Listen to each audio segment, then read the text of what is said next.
Hello everyone, welcome back to the channel. Hope you are doing well and fine, and in today's video I'll be showing you how to add family members or dependents to Allianz insurance. So without wasting any time, let's just jump right on the video and make sure to watch this video till the end and follow the steps as well. In order to add family members or dependents to Allianz insurance, what you need to do first is simply head over and open up your browser. Then on the search bar type in Allianz login and then simply select one of the links to head to the Allianz homepage. Then once you're inside the homepage of the Allianz, you will be sent to the login portal. Simply enter your username and then your password, and then once done, tap on login on the portal.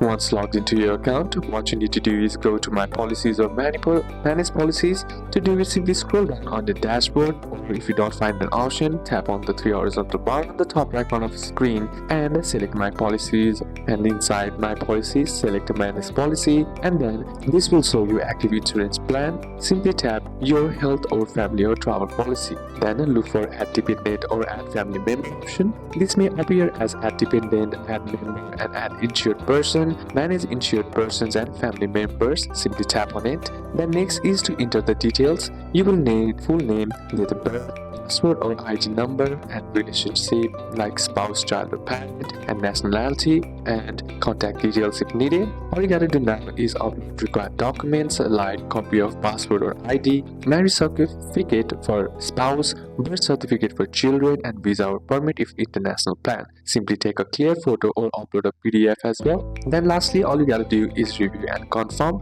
You will see new premium if applicable, coverage details, and start date. Simply tap on submit or confirm the request and wait for approval, which Allianz takes 24 to 72 hours or up to 7 days for international plans, and you will receive an email with approved. So these are a couple of steps that you can apply, and that's it for today's video, guys. Hope this video was useful to you. Leave a like if it did, comment down any questions that you have, and see you soon on the next one.